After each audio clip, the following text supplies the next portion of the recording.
Ya, alhamdulillah kita lanjutkan ke bagian berikutnya. Lanjutan klasifikasi makhluk hidup mengenai kunci determinasi.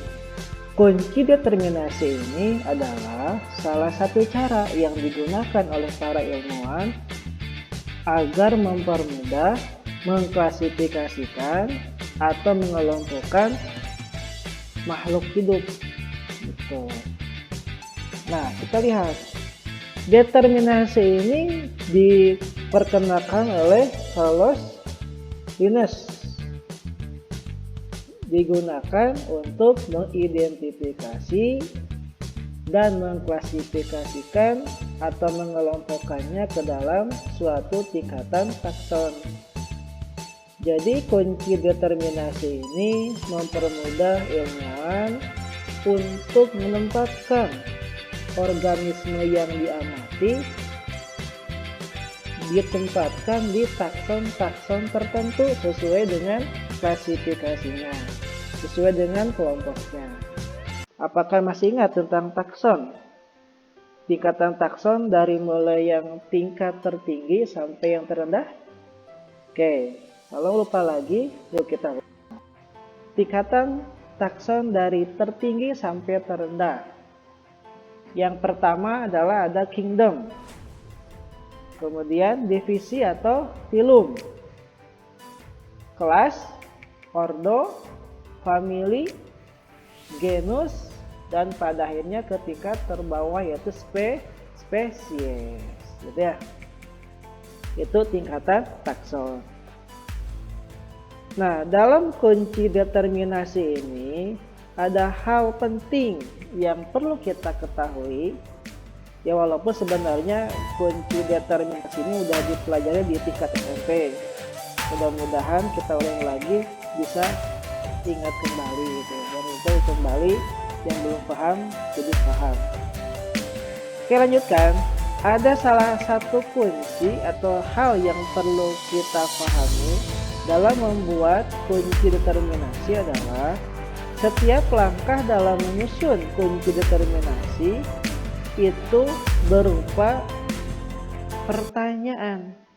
Jadi kita harus membuat pertanyaan-pertanyaan yang berhubungan dengan ciri-ciri dari organisme yang kita amati.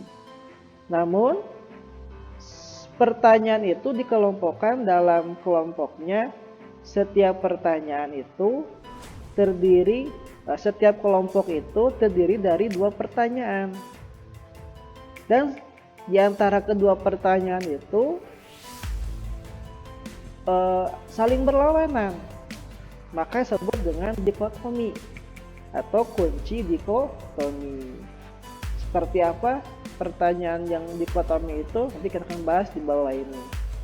Nah, sebelumnya Pak Dani ingin mengambil contoh daftar hewan untuk digunakan dalam contoh kunci determinasi, yaitu ayam, cicak, ikan mas, katak, dan tikus. Yang nanti masing-masing organisme ini, masing-masing hewan ini Pak Dani rubah menjadi inisial. Ayam jadi A, cicak jadi C, ikan mas jadi I, katak itu K, dan tikus itu T. Nah, itu inisialnya. Untuk apa inisial? Inisial itu akan kita tempatkan pada setiap pertanyaan ciri yang sesuai dari hewan yang bersangkutan. Yuk kita lihat bersama-sama. Nah, ini ada 1, 2, 3, 4. Ada 4 kelompok pertanyaan. Masing-masing kelompok pertanyaan ada berisi 2 pertanyaan. Di antara 2 itu saling berlawanan. Contoh nomor 1A, 1 itu bertelur, lawannya melahirkan. 2A 2B eksternal, lawannya internal. Bersisik, lawannya berlendir di nomor 3. Dan nomor 4 berkaki 2, lawannya berkaki 4. Itu berlawanan. Dan pertanyaan yang dibuat itu harus spesifik ke 1 pertanyaan. Gak boleh ada 2 pertanyaan. Seperti gini. Berkembang biak dengan bertelur dan berkaki 4. Nah, itu nggak boleh. Tetapi pertanyaan yang dibuat itu harus spesifik detail satu pertanyaan. Oke, itu ya kita lanjutkan. Seperti apa penggunanya? Tadi Pak Jun udah bilang kita akan memasukkan inisial dari hewan-hewan tersebut yang sesuai dengan ciri-ciri dari pertanyaan yang Pak Jun buat 1 sampai dengan 4. Oke, yang pertama kita akan membuat kunci determinasi dari ayam. Oke, fokus. Ayam berkembang biak dengan bertelur atau melahirkan? Tentu saja ayam bertelur. Simpan ayam di sini. Next, nomor 2. Apakah ayam fertilisasinya eksternal atau internal? Fertilisasi eksternal itu pembuahan sel ovum oleh sperma di luar tubuh induknya. Internal itu fertilisasi internal itu pembuahan sel ovum oleh sperma di dalam tubuh induknya. Pertanyaannya, pembentukan telur ayam yang sudah kita makan itu di luar tubuh ayamnya atau di dalam tubuh ayamnya? Tentu di dalam tubuh ayamnya, sehingga dikatakan sebagai fertilisasi internal. Ya. Nomor 3, apakah ayam bersisik dan berlendir? Wah, untuk pertanyaan ini ayam tidak, sehingga kita lewat saja. Next ke nomor 4, apakah ayam berkaki 2 atau kaki 4? Tentu saja ayam berkaki 2. Nah, dari 4 ini ada 3 ciri.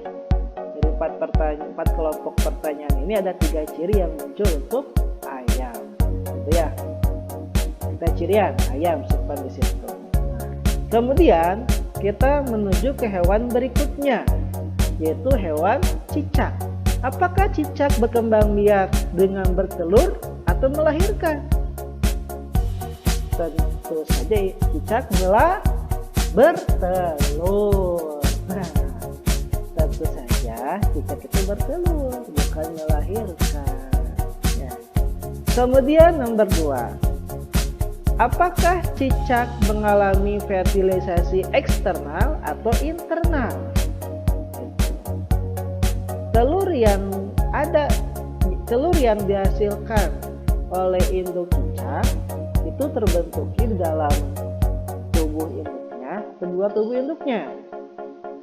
Ternyata sama seperti ayam di dalam tubuh induknya, sehingga disebut dengan fertilisasi internal di dalam. Next, nomor 3, A dan B. Apakah cicak bersisik atau berlendir? Cicak tidak bersisik, juga tidak berlendir, jadi lewat saja. Next, nomor 4, cicak kaki 2 atau kaki 4? Cicak berkaki 4 tentunya. Ini kita tandai di sini ya, cicak. Jadi cicak menghasilkan 3 ciri dari 4 kelompok pertanyaan ini. Ya. Berikutnya, ikan mas. Nah, ikan mas bertelur? Bertelur. Ya. Nomor 2, apakah ikan mas ini mengalami fertilisasi eksternal atau internal? Ya. Apakah telurnya terbentuk di dalam tubuh induk atau di luar tubuh induk? Ternyata pembuahan sel ovum oleh sel sperma dalam perkembangbiakan ikan itu terjadi di luar tubuh induknya. Bagaimana prosesnya? Jadi ikan betina biasanya masuk ke dalam sebuah sarang yang tersedia, gitu kan ya, sebuah lubang atau gua yang tersedia untuk kawin. Pertama ikan betina dulu masuk, ngapain? Mengeluarkan telur, disimpan di dalam sarang itu. Setelah beres, si betina keluar bergantian dengan jantan. Jantan pada saat masuk ke dalam sarang itu mengeluarkan sperma. Nanti sperma yang keluar dari jantan ini akan bertemu dengan telur sel ovum dari ikan betina. Sehingga apa yang terjadi? Sehingga pembuahan sel ovum oleh sel sperma terjadi di luar tubuh induknya atau fertilisasi eksternal. Apakah ikan bersisik atau berlendir? Tentu saja bersisik. Next, nomor 4. Apakah ikan berkaki? Tentu tidak berkaki, sehingga kita lewat saja. Jadi, dalam 4 kelompok pertanyaan ini, ikan mengandung atau memiliki 4 ciri. 3 ya, 3 ciri. 3 ciri dari 4 kelompok pertanyaan. Next, katak. Nomor 1, apakah katak bertelur atau melahirkan? Tentu saja bertelur. Bertelur. Nomor 2, apakah katak eksternal atau internal fertilisasinya? Ternyata katak itu fertilisasinya, pembuahan sel ovum oleh spermanya itu di luar tubuh induknya. Biasanya dilakukan di kolam, dalam air, dalam danau, di luar tubuh induknya. Nanti si jantan itu akan mendekati betina, si betina akan mengeluarkan sel ovumnya, kemudian jantan mengeluarkan sel spermanya dalam air, sehingga sel sperma akan membuahi sel ovum di luar tubuh si induk, tepatnya di air. Sehingga pada akhirnya cicak katak itu pembuahannya eksternal, ya. Next, nomor 3, apakah kulit katak bersisik atau berlendir? Tentu saja berlendir. Apakah katak berkaki 2 atau berkaki 4? Tentu berkaki 4. Nah ini gitu ya. Ternyata katak menghasilkan 4 ciri. Mengandung 4 ciri dari 4 kelompok pertanyaan yang ditampilkan. Namun kita pisahkan saja dari cicak, kita tulis kataknya di bawah ikan mas. Nah, gitu ya. Kemudian yang terakhir, tikus. Apakah tikus berkembang biak dengan bertelur atau melahirkan? Tentu saja tikus melahirkan. Iya, tikus pasti melahirkan. Kemudian, apakah tikus itu eksternal atau internal? Tentu saja tikus melahirkan, karena melahirkan itu janin terbentuk ke dalam tubuh tikus, sehingga tikus internal fertilisasinya. Berikutnya, apakah tikus bersisik atau berlendir? Tikus tidak bersisik juga tidak berlendir, sehingga lewat saja. Kaki, apakah tikus berkaki 2 atau kaki 4? Tikus berkaki 4. Kita tambahkan saja di sini ya. Tikus itu berkaki 4. Gitu. Karena kita disimpan di atas saja dekat dengan nomor 1 keterangan tikus. Nah, pada akhirnya kita akan membuat kesimpulan. Tikus itu memiliki 3 ciri, yaitu di 1B, 2B, dan 4B. Kemudian ikan mas itu punya 3 ciri pula di 1A, 2A, dan 3A. Sedangkan katak itu di 1A, 2A, dan 3B. Kemudian ayam 1A, 2B, 4A. Kemudian cicak di 1A, 2B, dan 4B.